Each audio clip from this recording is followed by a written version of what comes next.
Welcome to JLive.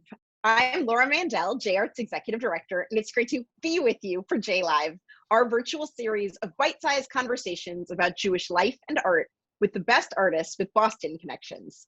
Today, I'm with painter and sculptor Adria Arch. I'm excited to learn that which is Adria. Thank you, Laura. I'm so happy to be here. Thank you so much for inviting me. Absolutely.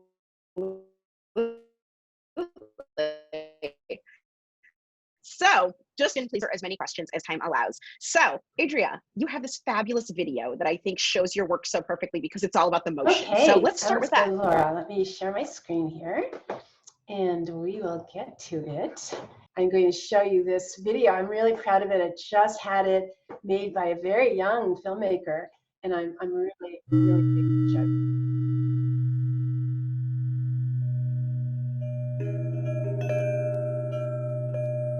For me, art making is a communication. You know, it's both a communication and the doing of it with yourself, and then, you know, you're communicating to the viewer. I feel like I need to express myself visually in one way or another. All my life I've been doing it. So it's just another way to express, you know, in a way that words can't really do it.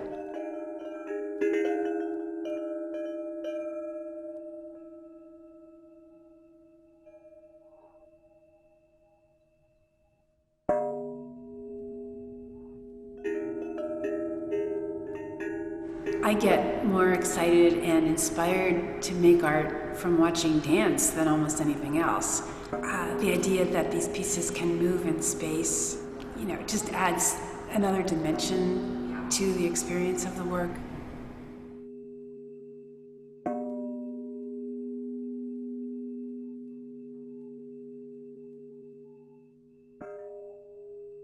I think all good art really leaves in the viewer a sort of recognition of that work in the outside world, so that, you know, when you're driving along the street, you might see trees bending in the wind, and it might remind you of something that you saw here.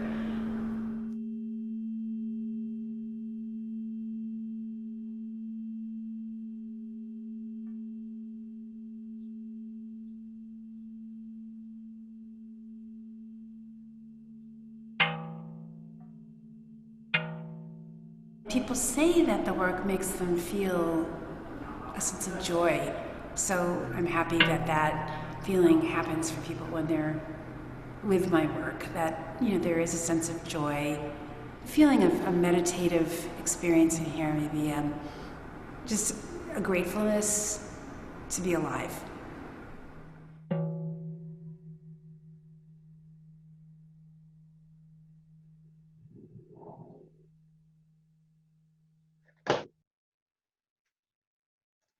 I love that you end with this gratefulness to be alive, because what I think is so beautiful about your work is you use these pretty basic shapes and colors and forms to make something really special. And what I think is so interesting is, even though I don't look at the work and say, yes, that's Jewish art, that you've said, like, being Jewish is so important to you, and that's kind of home. So tell us a little bit about how your Jewish identity factors into your work. Yeah, exactly. I mean, you wouldn't look at my work and say, oh, I recognize Jewish symbols, or, you know, I understand this, you know, totally in a Jewish context. You wouldn't. But it's there. You know, I think it's there in the very essence of where my work comes from. You know, it is, you know, my worldview. You know, it's everything about me. It's the way I was raised, and, you know, what I learned, you know, from my parents and you know, from growing up Jewish. It's an ethical behavior in the world. It's fundamentally humanist values. You know, that's what you see in my work, and I think that's why I feel like I am expressing. I can't help it. It just comes out. I'm not really trying to do this. It just comes out that, you know, it is about expressing a feeling of joy about being alive. You know, I'm just, it's very, you know, my work has that, and it always has that. You know, anyway, so I think it's very deep.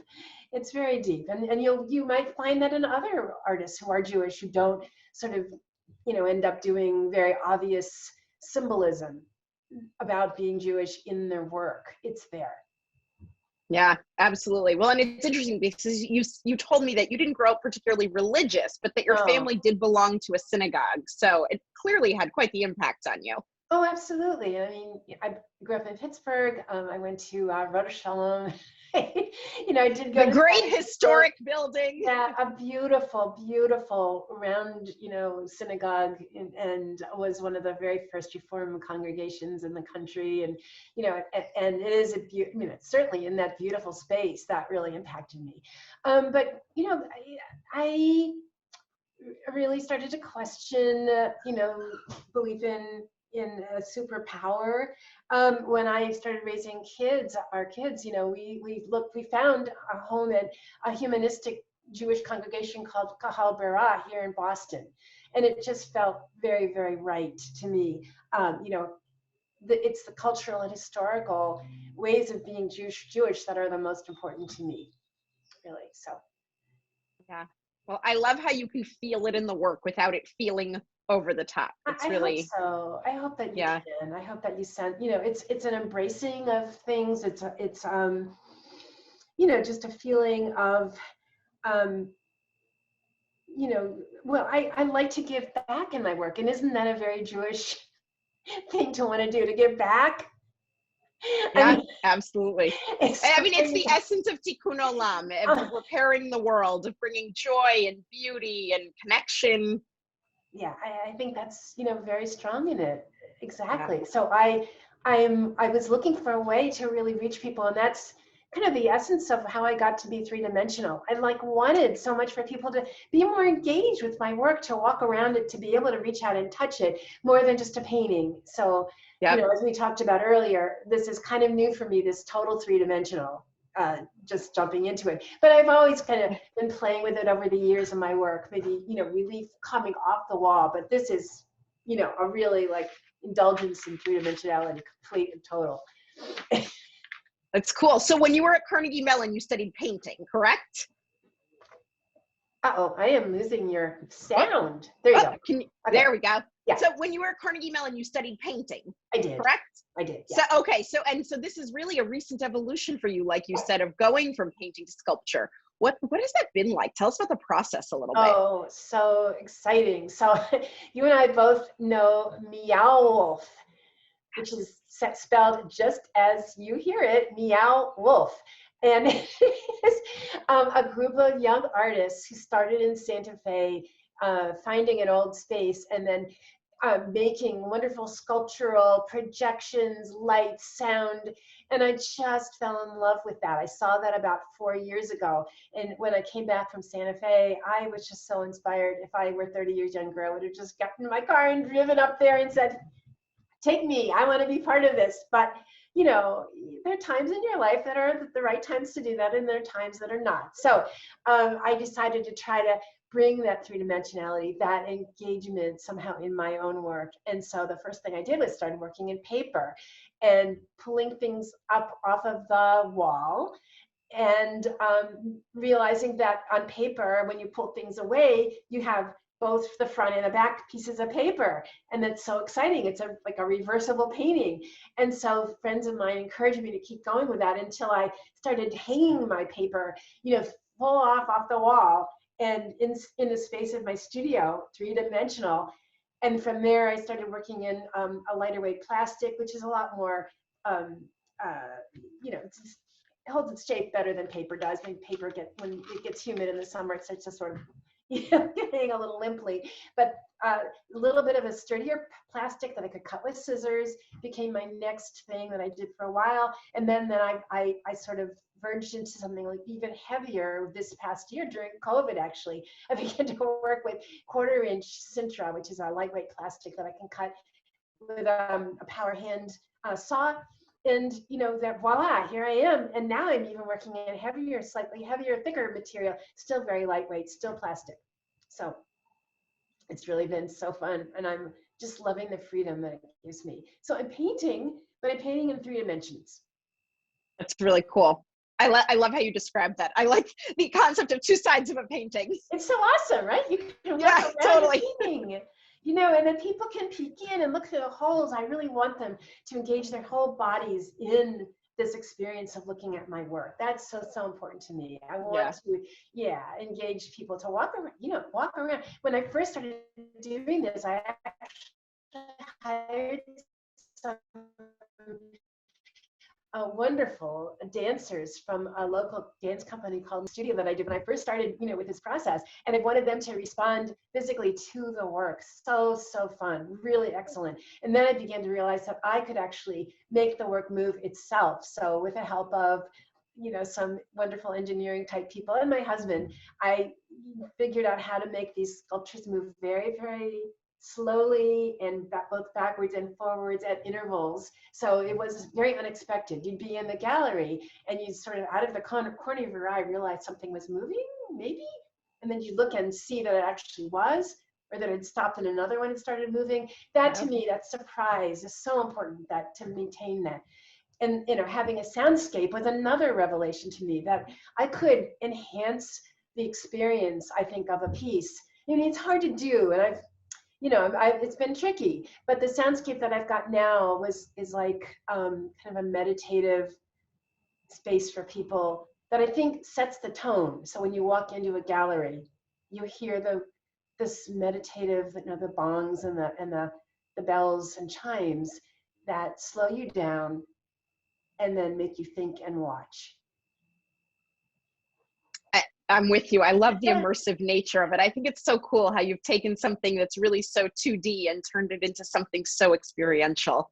As a dancer myself, I'm also just struck by the movement, because you're right. It's very subtle in the video and in your pieces, but there's something that draws you in because it's so subtle. Yeah, that's great. Would you like to see another short video? This is like 30 seconds long, but this one is from the show at Brattleboro Art Museum that just came down this past Monday, sadly, but it was up for a while. And it is about that other piece. And you know what, that one was called On Reflection, and it ended up being this one here. It ended up being done during COVID, and this is, you know, this was in its own room all by itself. So the same soundtrack actually was in this piece, you know, Lost and Found, that it's at the Danforth, and this one too. But this one also is, you know, very reflective. It actually literally has reflective elements in it, so that on the walls you get this reflection from the mirrored vinyl.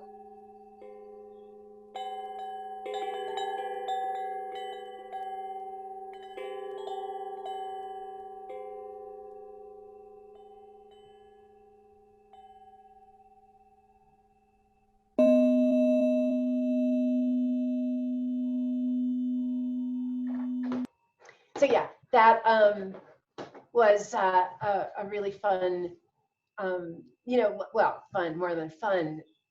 I was so pleased with that, because I was able to get, I think, people to feel this emotion of, you know, coming out of COVID was such a huge deal for everybody.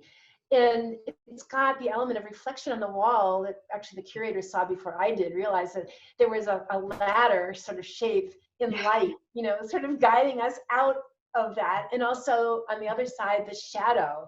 So sometimes if you're really lucky, great metaphors like that just evolve and you don't even realize that you were doing it, you know? That's the best. I mean, when it just happens. So that was really a thrill for me. It's really beautiful. So, okay, so now that we've seen some of your work, let's look at a little more. I want to see some more of your earlier work, and walk us through a little bit to tell us more about the process you started to describe. Sure. So I'm going to take you again to my website, and that's the way I can show you some of my paintings, because, you know, all of this, like all this stuff is past, you know, 3 or 4 years has really been all three-dimensional, you know. And now the paintings I was doing pretty steadily since, I'm going to say 2010, this body of work, 2015, or no, later than that, 2015, 2016, 2017. And if you look at the images, you'll see, you know, how, especially like this one, I think really the shapes, the colors are in this new work. And I was, as you can see, trying to, create a sense of three-dimensionality in a flat space, which is fine and wonderful, but it's, it's a different experience. And this movement, and you see this kind of work in this approach rather, all these paintings began with a spell of paint. So the very, very first gesture in my work is paint spilling. Like I stand on top of the canvas while it's lying on the floor, and I mix up a color and I just splash it. And I love that very random mark making as a way to get started. We all need a way to get into our work. And for me, that approach just is so fun, because then I can respond to something. Like here is the initial spill. This is a painting that's about 6 feet by 5 feet. So it's big and it's on the floor, and I'm standing over it, and I've got a blue container of paint, splashed out onto the surface, let it dry. And then I pick it up and look at it and say, okay, what does it, how am I going to respond to that spill? Like, what next? And so then I start to have fun, and I really do work very intuitively. It's a call and response. All right, there it is. Now what? Okay, how about if it's this wonderful coral, which, I put that down, and then what's next? So it's like that with the work. So, what is the work about? For me, it is really, I want people to be brought into this land of strangeness and beautiful color and, movement and exploration. What do you see in it? What does it make you think of? How do you respond? So this one's called Plunk. And, even in my titles, I was hearing sound. I foresee myself continuing to work with sound. I'm just really enjoying, that whole experience, and also working with a composer. How cool is that? I'm just so thrilled that I can work with, dancers and composers. I am working with Luminarium again. I'm working with the director, Kim Holman, in November, providing sets and work that's in the theater that we're going to be using, that she's using for her piece. So I am just thrilled to be able to do that. Black Whorl, again, a very big movement from the shoulder, from the body. The body is in these paintings. They're body sized, 48 by 48, and their body gestures. So I find it very difficult to work small. It just doesn't come naturally to me. I have worked small. It's an interesting, effort to try and do that. It's always a good challenge, but my natural way of working is my own body size. That's where I come from. That's really cool. And it's so organic. I mean, and the number of things you can see in there is amazing. Well, yeah, exactly. And I want people to see things in the work I want to have. Sometimes people are a little nervous about abstraction. They think that you're supposed to see a certain thing in it. It's not true. It's, it's a conversation I'm having with other people. And myself, like I said in the very beginning, art making is a conversation. So if you are someone who works on your own in your work, it's about finding out what you have to say to yourself. It is that, and it's also, communication to other people. But it is communication to yourself, back and forth with yourself. So I think what I love about your work is it looks as organic and simply laid out as you just expressed, and it's just beautiful. Oh, thank you. Yeah, that's really cool. Okay, well, I said 20 minutes would fly by, and it has. So I want to ask you one more thing. Somebody has asked this in the chat, and we're curious to know. You mentioned that you're really inspired by dancers. And of course, we see a lot of other influences in your work. Who are some either other types of artists or specific artists who inspire you?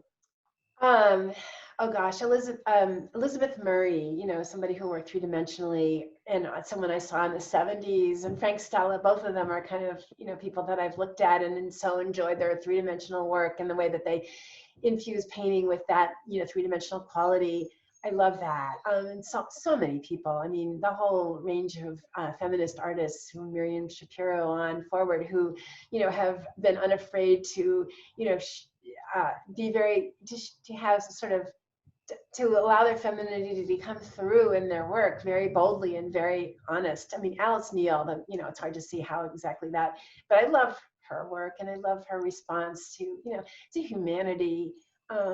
It's the, you know, honesty in the work that I really respond to.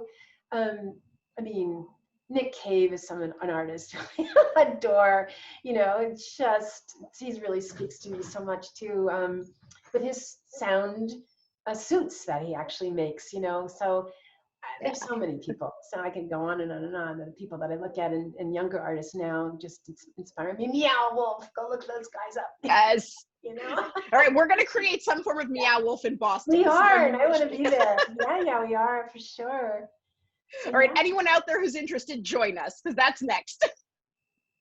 Yes. Well, Adria, this has been so much fun. I can tell we have so much more to discuss in the future, but this has been a great little snapshot of you and your work. So thank you so much. I want everyone to know she has a new show up at the Danforth Museum in Framingham right now. That's up through September that you saw in the video. So you can check the Danforth Museum site for details.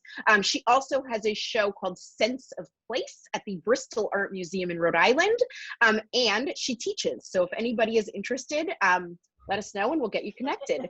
But Adria, this has been so much fun. Thank you. Laura. Thank you so much. And of course, as you all know out there, JLive cannot exist without generous community support from people like all of you. So if you enjoy what you're seeing, please make a donation. We're about to reach our year end and we can't do this work without you. So thank you and have a wonderful afternoon. We'll see you soon. Bye.